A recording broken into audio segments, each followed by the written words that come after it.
Have you ever seen someone who looked completely fine? Laughing, walking, living their normal routine. And then out of nowhere, something serious happens? A fall. A sudden hospitalization. A rapid decline that seems to come out of nowhere. But here's the part most people don't realize. It rarely comes out of nowhere. Doctors are trained to notice patterns long before a crisis hits. Subtle shifts. Quiet changes. Small differences in how the body moves, breathes, responds, and recovers. And while friends and family might say, they seemed fine, medical professionals often saw the warning signs months, sometimes even years, earlier. The body rarely collapses without first whispering. The problem is, those whispers don't feel dramatic. They feel ordinary. Easy to dismiss. Easy to explain away as, just getting older.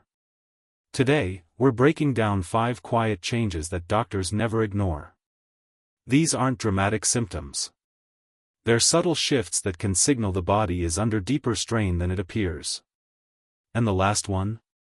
It's the one almost everyone brushes off, because it doesn't feel like a health problem at all. Let's get into it. Let's clear something up right away. Aging is real. Slowing down a little? Normal. Needing more recovery time than you did at 40? Completely expected. But rapid decline? That's different. There's a big difference between natural aging and what doctors quietly call accelerated decline. One is gradual adaptation. The other is the body losing reserve faster than it should. Here's what most people miss. The body almost never shuts down without sending signals first. It doesn't flip a switch. It shifts. Slowly. Subtly. System by system. Energy dips a little more than usual. Breathing feels slightly different at rest. Movement becomes something you avoid instead of something you do automatically. Individually, each change seems harmless. Together, they form a pattern. Let me show you what that looks like. Let me show you what that looks like. Imagine 2 74-year-olds. Person still moves through the day with rhythm. Not running marathons, just living. Getting up without hesitation. Eating when hungry. Reacting naturally to good news and bad. Recovery after activity feels reasonable. Nothing extreme. Just steady. Now person B. Same age. Same decade of life. But something feels different. They sit longer. They avoid stairs without saying why. They feel drained after minor effort. Meals don't interest them the way they used to. Their reactions to life feel muted. Neither one looks sick. But doctors see the divergence immediately. Because health isn't just about disease. It's about resilience, how well the body handles stress, repairs itself, and bounces back. And when resilience starts shrinking, the early signs are quiet. This isn't fear-based. It's awareness-based. The goal isn't to scare you into thinking every tired day means disaster. The goal is to understand the difference between normal aging, and the kind of subtle shifts that suggest the body is running lower on reserve. Because when you recognize the pattern early, you still have leverage. And that's exactly why the next sign matters so much. The first sign doctors often notice isn't dramatic pain. It isn't a diagnosis. It isn't even a specific disease. It's energy. Not the kind that dips after a long day. Not the, I didn't sleep well, kind of tired. We're talking about something deeper. There's a big difference between normal tiredness and energy reserve collapse. Normal tiredness has a cause. You worked hard. You stayed up late. You skipped lunch. And when you rest, your body resets. You recover. But deep fatigue feels different. It's heavy. It lingers. And most importantly, recovery takes far longer than the effort required. You walk to the kitchen, and feel winded. You take a short shower, and need to sit down afterward. You run a small errand, and feel wiped out for the rest of the day. That's the red flag. Doctors don't just look at how much activity you're doing. They look at how quickly you bounce back. Because energy isn't just about willpower. It's biology. When the heart isn't pumping as efficiently, oxygen delivery drops. When circulation slows, tissues receive less fuel. When metabolic processes lose efficiency, cells produce less usable energy. When inflammation increases, the body diverts resources to internal repair instead of vitality. Think of it like this: your body has a reserve tank. A buffer. A margin of safety. When that reserve starts shrinking, even small tasks feel expensive. And doctors worry about that because shrinking reserve often appears long before major events like heart complications, infections, or sudden collapses. The body starts conserving. It prioritizes survival over strength. And here's the tricky part: most people explain it away. I'm just getting older. I guess this is normal at my age. Sometimes it is. But sometimes, it's not. Here's a simple shift in perspective. Pay attention to recovery time, not just effort. Ask yourself, how long does it take me to feel normal again after activity? Am I bouncing back, or am I dragging forward? That difference matters more than most people realize.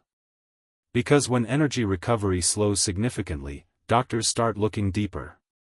And if breathing starts changing too, that's when they really lean in. Let's talk about energy, real energy. Not motivation. Not mood. Not, I don't feel like it today. There's a difference between being tired and being depleted. Normal tiredness has a story behind it. You had a busy day. You didn't sleep great. You skipped your usual routine. And when you rest, your system resets. Within a few hours, or at worst, the next morning, you feel like yourself again. Deep fatigue doesn't work like that. It lingers. It feels heavy. And the most important clue? Recovery takes longer than the effort that caused it. You walk to the kitchen, and feel like you ran a lap. You fold a small load of laundry, and need to sit down. You take a shower, and feel drained for the rest of the afternoon. That mismatch is what doctors pay attention to. Because energy is about reserve, the body's backup system. Your heart pumps oxygen.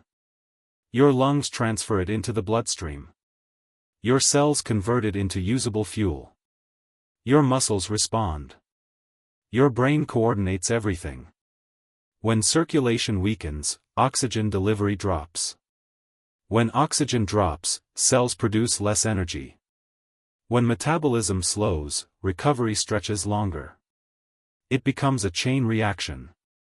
And here's why doctors worry: shrinking energy reserve often shows up long before a medical emergency. It's the body quietly saying, I don't have the same margin I used to. The danger isn't one tired day. It's the pattern. So here's a small but powerful shift. Pay attention to recovery time, not just effort. Ask yourself, how quickly do I bounce back? Is my fatigue proportional to what I just did? That answer tells a much bigger story than you think. And if breathing starts changing too? That's when doctors really lean in. Breathing should be automatic. You shouldn't have to think about it. You shouldn't have to manage it. You definitely shouldn't feel it when you're sitting still. When someone is at rest, watching TV, reading, lying in bed, their breathing should be steady, quiet, and almost unnoticeable. That's baseline health. Doctors get concerned when breathing becomes something you're aware of. Not during exercise. Not after climbing stairs. But while doing absolutely nothing. Here are the subtle signs they look for. Needing extra pillows to sleep comfortably. Random sighing throughout the day. Waking up at night slightly winded. Avoid lying flat because it feels uncomfortable. These don't seem dramatic. But they matter. Here's why. Your heart and lungs work as a team. The lungs bring oxygen in. The heart pumps it out to the body. If the heart weakens, fluid can back up toward the lungs. If the lungs stiffen, oxygen exchange becomes less efficient. If oxygen levels fluctuate, your brain adjusts your breathing pattern to compensate. That's when breathing shifts from automatic to noticeable. You might not feel pain. You might not feel sick. But you start becoming aware of every inhale. And here's the emotional reality. If you're aware of every breath, your body is working harder than it should. Breathing is supposed to fade into the background of your life. When it moves into the foreground, something is asking for attention. Doctors don't ignore that shift, especially when it appears alongside declining energy. Because when fatigue and breathing changes show up together, it often signals that multiple systems are under strain. Quick check for you. Have you ever noticed yourself sighing more than usual? Or adjusting pillows just to feel comfortable at night? If this resonates, comment breath. Awareness is the first step. And the next sign? It's one people mistake for comfort, but doctors see something else entirely. This next sign isn't about hitting the gym. It's not about jogging. It's not about lifting weights. It's not even about structured exercise. It's about something much quieter. Unconscious avoidance. Doctors notice when someone gradually starts moving less, not because they announced it, but because it just happens. They choose the closest chair. They avoid stairs without explaining why. They stay seated longer than they used to. They hesitate before standing up. At first, it feels like comfort. But over time, stillness becomes a habit. Here's what's happening under the surface. Muscles follow a simple rule: use them or lose them. When daily movement decreases, muscle fibers shrink. Circulation slows. Balance becomes less stable. Joints stiffen slightly. That stiffness then feels harder, so the person avoids it even more. And that's how the loop begins. Less movement, weaker muscles, harder movement, even less movement. Doctors understand something many people don't. Movement isn't just physical. It's neurological. Every time you stand, walk, or shift positions, your brain receives signals from your muscles and joints. That feedback keeps coordination sharp, reflexes quick, and balance steady. When movement fades, that communication weakens. And here's the strong truth. When movement fades, decline accelerates quietly. It doesn't explode overnight. It compounds. Energy drops further. Sleep becomes lighter. Digestion slows. Confidence shrinks. All because the body entered conservation mode. Now here's the twist. There's one sign even more revealing than movement. And it often shows up around the same time. Doctors take appetite very seriously. Because hunger isn't just about food.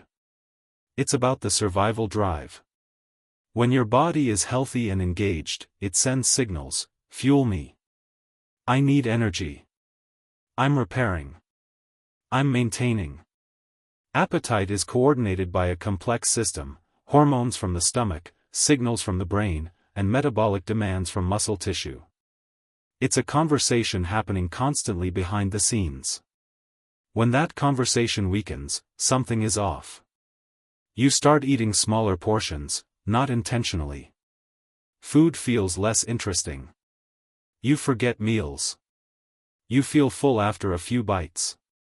Many people say, "I just don't need as much anymore." Sometimes that's true.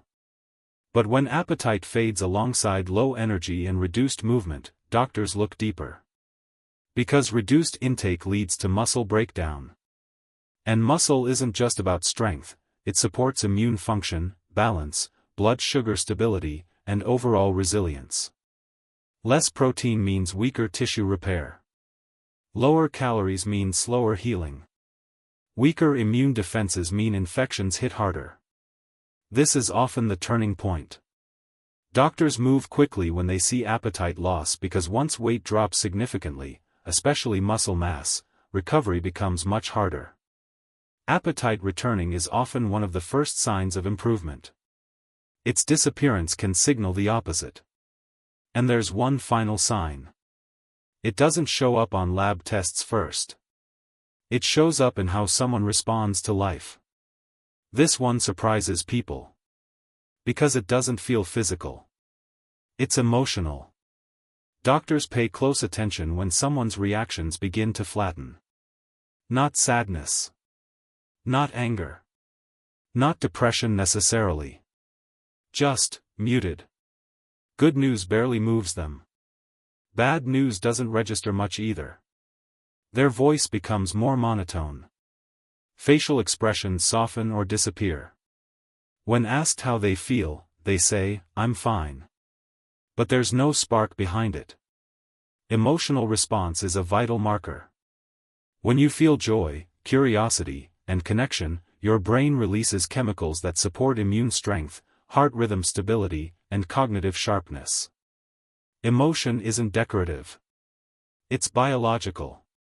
When brain signaling shifts, due to chronic stress, inflammation, or early cognitive strain, emotional responsiveness can dull.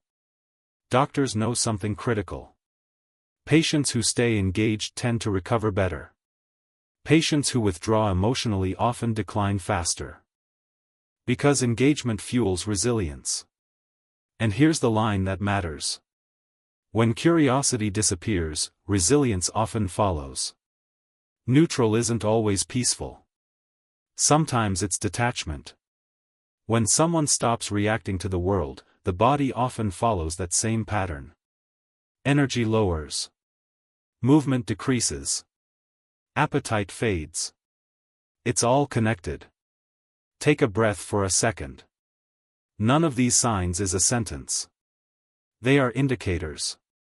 Signals of direction, not destiny. The body is remarkably adaptive. When you notice CA hang early, you still have room to respond. Small adjustments in nutrition, movement, sleep, stress management, and medical guidance can shift the trajectory dramatically. Doctors don't watch for these signs because they expect the worst. They watch because early awareness creates opportunity. Here's the truth most people never hear. The body whispers before it screams. It whispers through fatigue. Through subtle breathing shifts. Through reduced movement. Through appetite changes. Through emotional flattening. And the earlier you listen, the more leverage you have. So now I'm curious. Which of these signs stood out to you the most? Drop it in the comments. If this gave you clarity, hit the like button, it helps more people see this information. And subscribe so you don't miss what we break down next. Stay aware. Stay proactive.